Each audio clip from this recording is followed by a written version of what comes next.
Welcome to Wayne Bouchard, the Democracy 2.0. I'm with Wayne Bouchard. I heard exclusively on MalcolmPresents.com. A new, actually, it's not new anymore, but it's a streaming internet show, or heard on the internet, all about politics and the many variations. Of course, we have to warn the viewers. Both of us are to the left of the right, more or less independent thinkers. Anyway, welcome, Wayne. Left of Attila the Hun. Yeah, I used to say I'm left of Mao Zedong. That was in my student days. Okay. But anyway, and what is on your mind today, pray tell? Well, there's a lot of things going on. Obviously, the number one issue is this whole referendum on Donald Trump. And I thought you brought up a good subject earlier today in our conversation, and that was, should Donald Trump be indicted? And should he be tried for whatever crimes the Justice Department uncovers? And it seems likely at this point that they have a couple of different options. They're not, and that's not taking into consideration the January 6th committee, because they also have a couple of options. So well, and they also have a lot of state options locally. I don't think that would be the DOJ if the states indict him. No, the New York Attorney General is already has him under grand jury. They have not issued an indictment, but they have impaneled a grand jury and they're investigating. But would New York be a civil or criminal? I'm not sure. Because I think that has more to do with his businesses and his taxes. Right. I think if they find him guilty of that, I think they could then take it to criminal. I think in Georgia it would be criminal. Criminal, and the Department of Justice obviously is also criminal. Yeah. Or that. So the question is, should the DOJ indict the president? And of course the Trump camp and all their attorneys claim that he can't be indicted, and that's total BS. Well, that's BS because they can't indict him. They can't indict the city. Well, actually, they could indict a sitting president depending on who you talk to, but he's not a sitting president anymore. Correct. So he's just like you and me. Right. And if you or I stole 300 pieces of confidential documents, we'd already be in jail. Yeah, we would be put in jail without bail. Correct. But the question comes down to, can you indict a former president? And the answer, of course, is yes. Yes.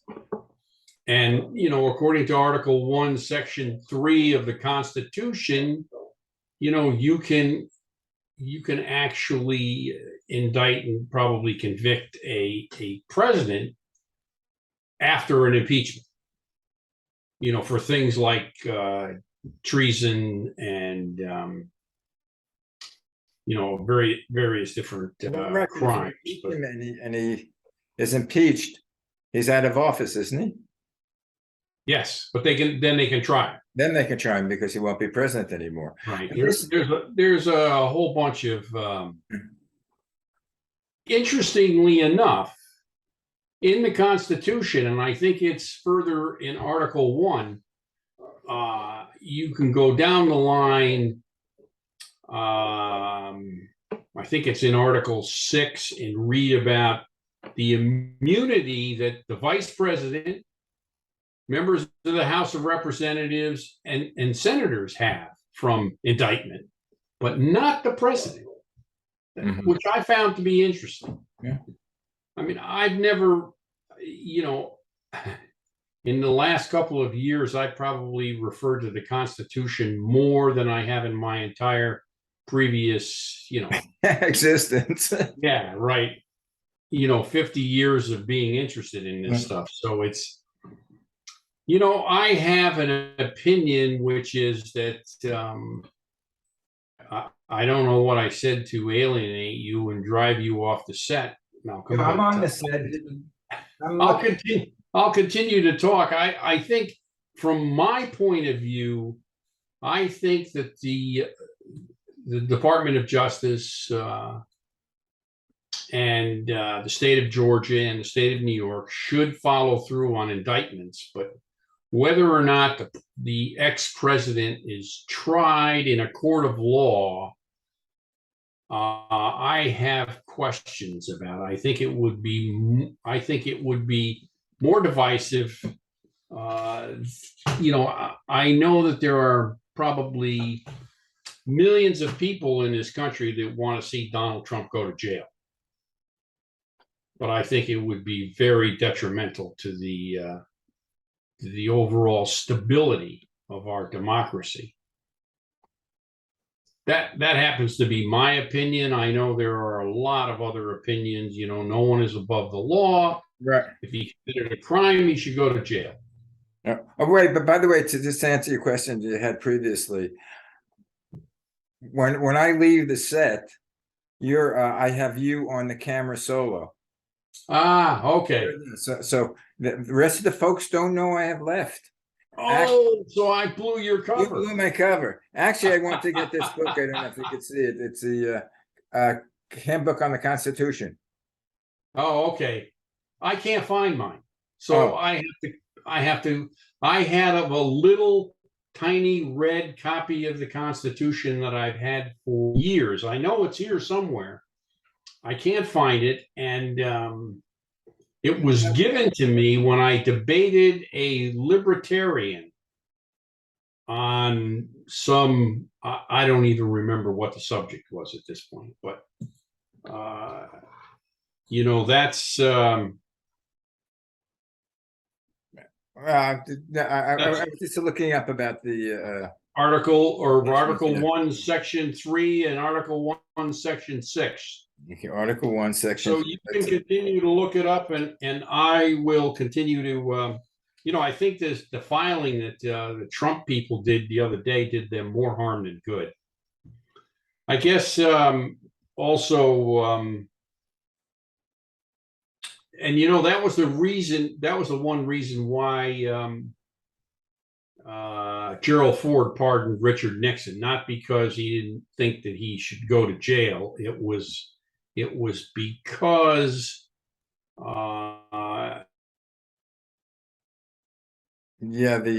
Gerald Ford felt that was the best thing for the country at the time. Yeah.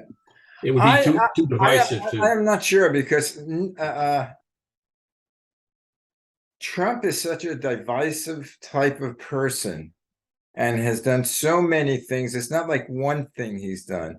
I think there are like 4 or 5 cases that are he's involved with now. As we talked about in New York, in Georgia, in the January 6th thing. Now in taking the top secret files.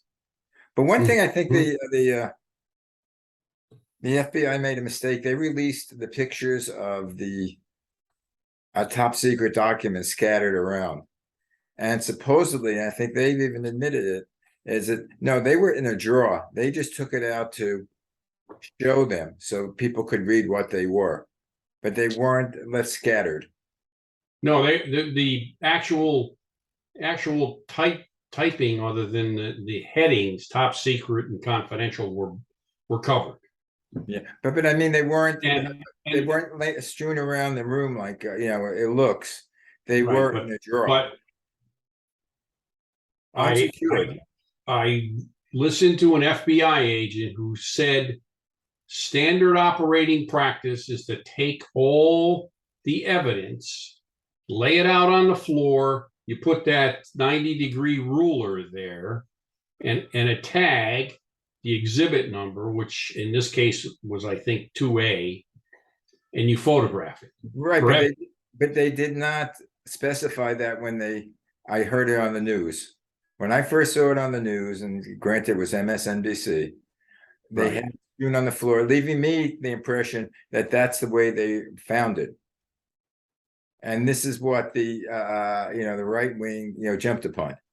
No, their filing clearly states that they took it out of the drawer or out of the box and photographed it for evidence. But that wasn't cited in the news. In the news. I think Malcolm, that MSNBC and CNN were so giddy about showing this, so excited They jumped that they just couldn't wait to get it on the air, and they didn't really do their homework. And I'm not sure whether CNN did or did not, but I'm just assuming that they probably did the same thing as MSNBC. It could be that I missed it, and that they had it, and I just didn't. My selective hearing, I didn't hear it. But as far as I remember, it wasn't said. And I said, how could he have it strewn on the floor like that, or strewn around the desk? There was I heard a former FBI agent explain how it was standard operating procedure to do this. Photograph it. It's a piece of evidence. If it goes to court, it's going to come up as, evidentiary document 2A. They could see what it was, but it's a conundrum, even if he is guilty, and it looks like he is guilty of this one. I mean, obviously he's guilty. From my point of view, they found the boxes in his house. He should not have had the boxes. He couldn't have declassified them because I think I said on the last show, I can picture him with a wizard cap on and a Saturday Night Live thing with a magic wand with all these secret documents saying abracadabra, they are now declassified. Isn't it a shame that it's summertime and Saturday Night Live isn't on? And then I commented about CNN. All of their main whatever they are, newscasters, for the evening news, they're all on vacation this week. How can they let them go on vacation in the same week? They're all secondary people that are covering all this stuff, and they're getting some good screen time. Yeah. Well, maybe they're trying to develop new, top newscasters when the other ones leave. They go over to NBC. Well, ask yourself this question, though. When the National Archives asked him for these documents back, to give them back in January, had he just packed up all those boxes and sent them back to the National Archives, which is where they belong, which is what every president has done since Richard Nixon, since they passed that law, there wouldn't be any problem.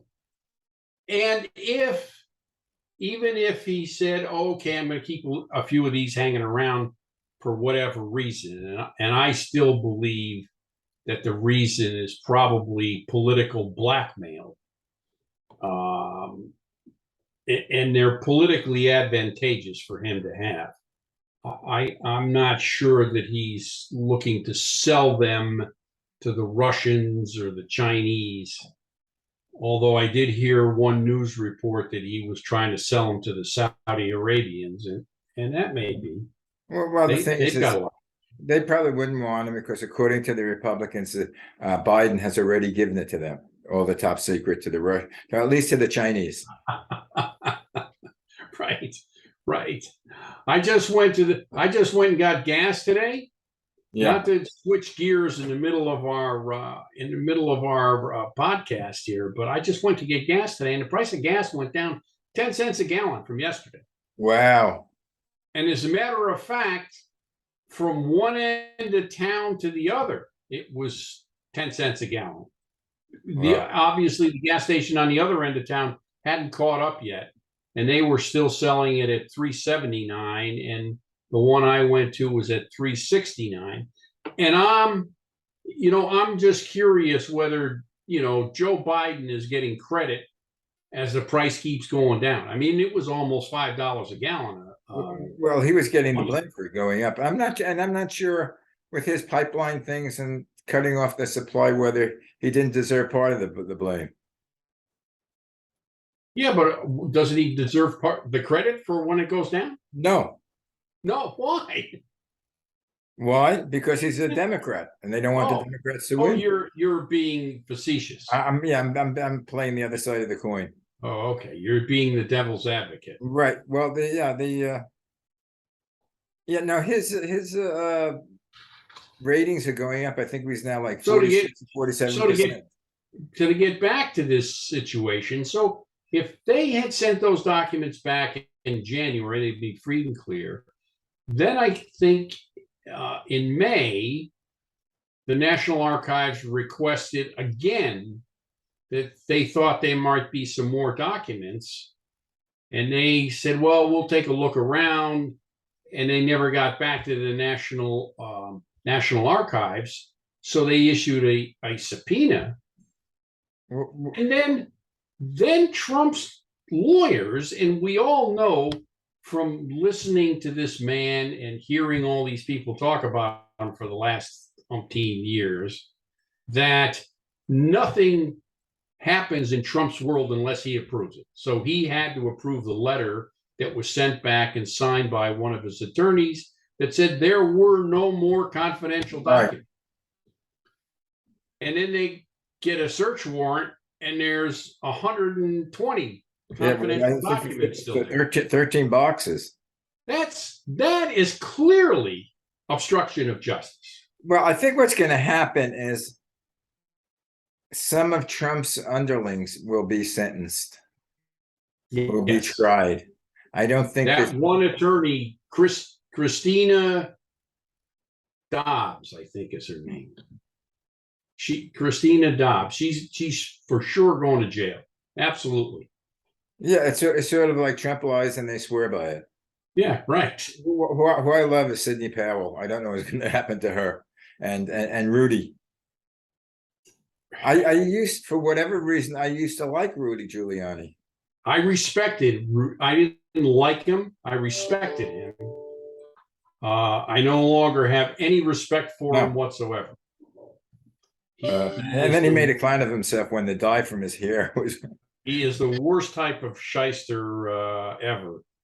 And both of them and the party, the Republican Party, have denigrated our electoral system. Now, now other countries say, "How they say us that we have that we don't have a fair system." Look at them, and 50% of the people believe them. Right. Just to end up, I want to read this final thing that the Department of Justice said today in court. Trump is no longer president, and he has no right to these documents. Period. Well, even when he was president, and he doesn't have any right to these documents. He had a right to those documents in the White House, not in the residence, but in the Oval Office. They're not his personal belongings. Yeah, maybe the passport is his, but not the documents. And he keeps on mixing, and everybody says, "Oh, look what they took away from him." They didn't take anything away from him. They weren't his to begin with. But it reminds me of like an executive, if any business is fired or let go, they generally have an armed guard with him when he leaves the office, so he doesn't take any important information that he could use. Right. Now, again, what Trump will do with him, I have no idea. I just think it's his his ego, that these are his. I don't know if he has any intention of doing anything with it. But getting back to original topic, would it be worse, better or worse if he was prosecuted? I think it would be worse. Pardon? Would there be a revolution? Would there be bloodletting? These militia these militias that are pro-Trump that think he's being screwed. I'm certain that there would be scattered incursions of these guys, like there was when they, went and searched Mar-a-Lago, only it will probably be more so. But and then, Um, yeah. And the next question, should we be afraid of that? Should that prevent us from doing the right? I think the right thing would be him being indicted. Whether he can be so do convicted, I. I don't know. I don't know whether you can get 12 jurors, without having one saying, well, I'm unsure. I'm not sure how to handle it, but I do know that trying him in a court of law, every day for months and months and months would just be very troublesome. It would be a circus. Yeah. And he would make it a circus. Oh, definitely. I mean, he enjoys it. He enjoys it in a Yeah. way. And I think the sooner we close the book on Donald Trump, the better the country is. I don't know how soon that's going to be. I think the only thing is if he would pass away in the natural causes. That's too much to ask for. Wishful thinking. Okay. The next thing that we talk about is the president forgiving the loans Yes. to students. And to Yes. me, well, I have to recuse myself of that because my kids have student loans, so it benefits me. But in general, if I just disregard don't regard that, I don't see what was bad by it. Well, I don't, I have to recuse myself also because, I have Parent Plus loans.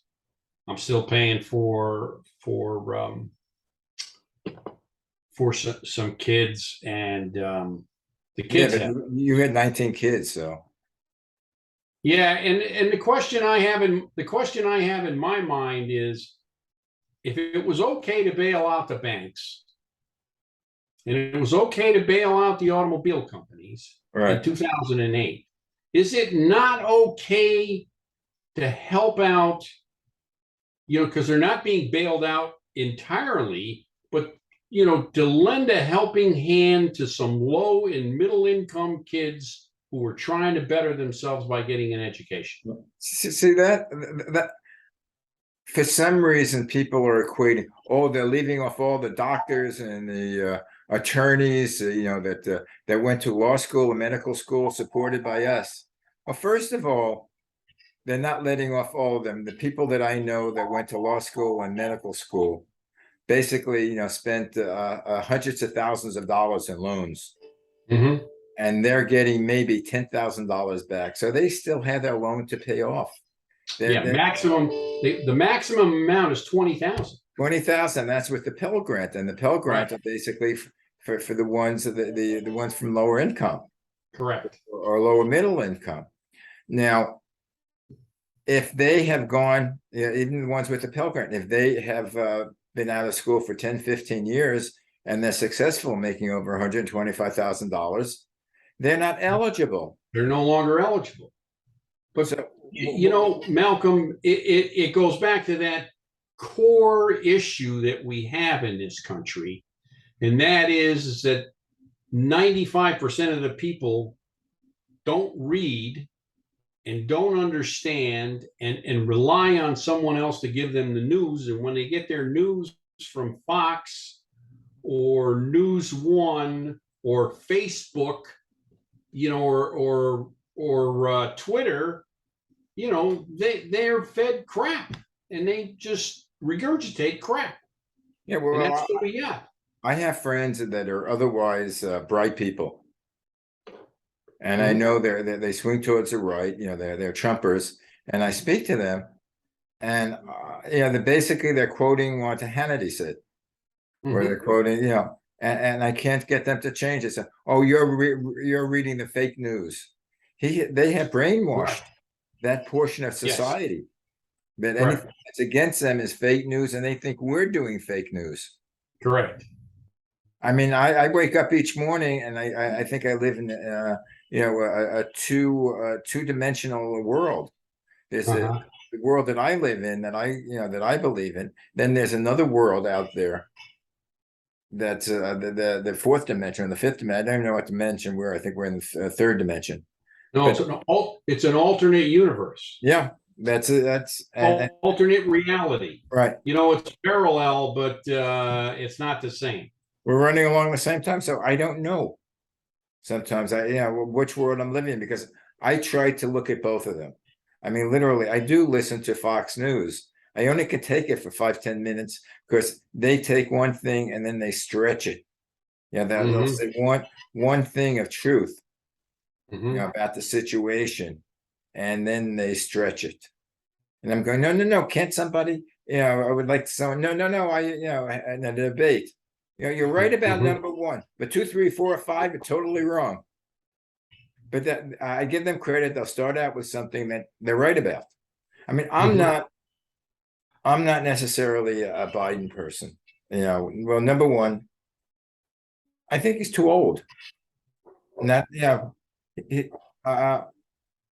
we're not. I think we talked about that. We're not producing the politicians, the people. I think. Well, the last one actually was Obama, but we're not producing. The people that could take over.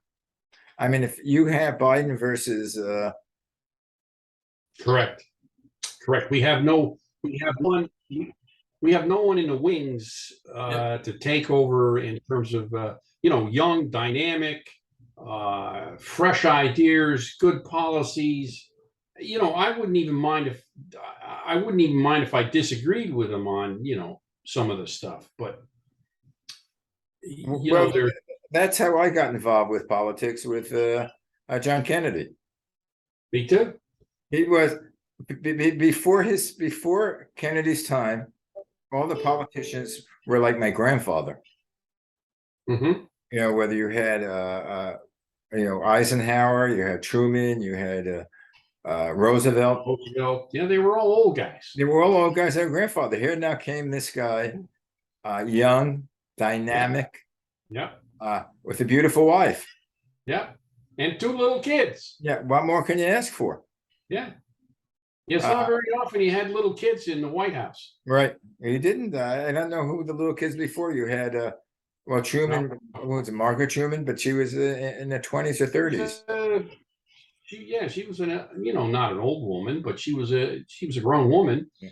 And the Bidens, or not the Bidens, Obama's had kids in the White House. Yeah. And that's it for the last 50 years. Yeah, I mean, Nixon had daughters, but they were, in their late teens. Yeah. But there's no one, as they say, there's no one to take the mantle to get everybody involved. We need the youths. The youths, yes. Yeah. It has to be a youth movement. Now they have Generation Z. I thought my kids were Generation Z. I think they're Generation X. Because I hear if you're born. I have no idea. If you I grew up as a what the hell did they call us? Well, you're a war baby. You're my age, I think. No, not a war baby. Baby boomer. Baby boomer. Now, were you born after 46? No, baby boomers are from 40. No, it said my estimation was from 46. I always heard of it as 40. Okay. Because I heard of it. There's an improv group that I used to watch called the War Babies. Oh, okay. And I've always considered myself a war baby, not giving away my age. But now there's a different generation. They don't speak the same language. I don't know if you've gotten together with anybody that's 25, 26 with their group of people. It's a whole different world they live in. They text. They only text, and they text in shortly. But their jargon. I mean, it took me a while to say that someone says, I'm down on that. What do you mean? That means you don't like it? No, I'm down on that means include me in. Yeah, right. It took me like, if you're down on that, to me, if you're down on something, you're down on it. You don't approve. No, I'm down on that. That means plus. It's like the doctors. If you're negative, it's good. If it's positive, it ain't good. How did they get that? I don't know. Why your test is negative? If my test is negative, that doesn't sound good. If my test was positive, that would be good. No, you test positive, that's no good. Yeah, and in my world, negative numbers are no good. Right. No good at all. I think the older I'm getting, the less I'm understanding the world. Mhm. But anyway, we have about 20 seconds left. Any thoughts for the coming week? 20 seconds. This is one thing that I mentioned to you on our phone call. The results came out about the test scores for kids, and they're, through the last couple of years of COVID, test scores are the worst they've been in 20 years. And they said that a reading and mathematics. Reading, mathematics, and science, I believe, was also in there. And some of the scores were, hadn't been seen since the 70s. And this doesn't bode well for our economy, future economy. Yeah. The Wall Street Journal, strangely enough, we have an ally in the Wall Street Journal. Oh, really? Like because it doesn't bode well for the economy. That's Rupert Murdoch, isn't it? Yes. Rupert Murdoch owns the Wall Street Journal and everything else. Fox News. Yes. And he's Australian, but he became an American citizen, right? And the New York Post, he owns that too. Well, the New York Post is, I think the page 6 of the New York Post. That's the, what's happening with the celebrities. But anyway, we have a lot to. Sometimes they have good sports. Yeah, well, that used to be. I used to like. I forget who it was now. When I used to read the Post, that was the evening newspaper. I don't remember. Anyway, it's been fun. We must do it again. Check your passwords. Oh, I gotta go change that password because I just guessed at it and I got it right finally. Go change it. Just let these guys in. You called me up about 5 minutes before the show. Say, I don't think I can get on. I can't get on to my Zoom. I can't. And then you did some juggling, and we got on and we did the show. Thank God. I couldn't get on Outlook. Couldn't open my Outlook to get the Zoom connection. So anyway, it's been fun. Great. Have a great Labor Day. Thank you. You too. Enjoy it. Okay, speak to you later. Stay cool. Yeah. Bye. Bye.